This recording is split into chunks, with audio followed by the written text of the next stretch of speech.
लेकिन बिना सरकार के सहायता के अपने दम पर, अपने स्वयं सेवकों के सहयोग से भारतीयता के प्रति अनुराग रखने वाले उन भारत के नागरिकों के माध्यम से सरस्वती शिशु मंदिर ने इस कार्यक्रम को आगे बढ़ाया। जब पक्की बाग में गोरखपुर में पहला सरस्वती शिशु मंदिर स्थापित हुआ था तो उसमें छात्रों की संख्या थी मात्र 5 से प्रारंभ होता है और आज 12,000 से अधिक तो केवल सरस्वती शिशु मंदिर के अपने स्वयं के विद्यालय ही हैं। इतने बड़े पैमाने पर पूरे अखिल भारतीय स्तर पर उत्तर से दक्षिण तक, पूर्व से पश्चिम तक ये वे संस्थान हैं जो पूरी प्रतिबद्धता के साथ, कौन सरकार रहे कौन न रहे,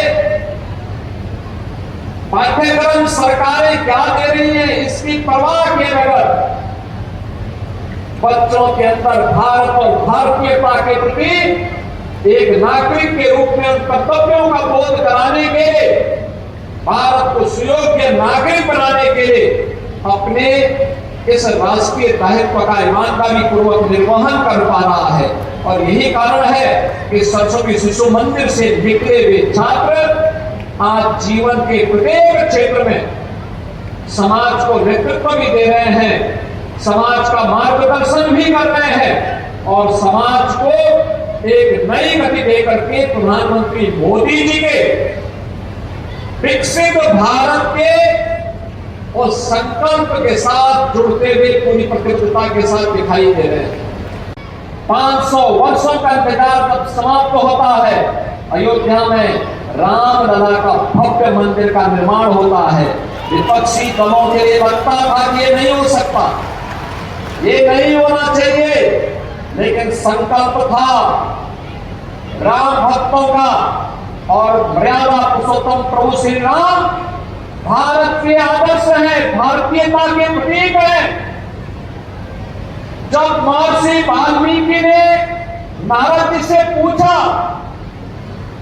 कि मुझे कुछ लिखना है, ऐसा कौन सा आदर्श होगा जिसके बारे में मैं लिख सकूं, तो उस समय महर्षि वाल्मीकि को नारद जी ने यही कहा कि भाई ये देश के अंदर, वर्तमान में दुनिया के अंदर, इस धरती में एक ही चरित्र है जिस पर लिखा जा सकता है और वह चरित्र राम का है। श्री राम पर लिखो।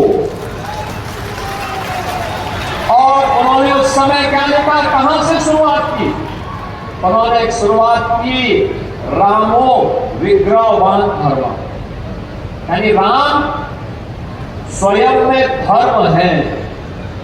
धर्म के जो गुण हैं वे राम में साक्षात हैं और वहीं पर रामायण जैसा दुनिया का सर्वश्रेष्ठ महाकाव्य महर्षि वाल्मीकि ने हमें दिया।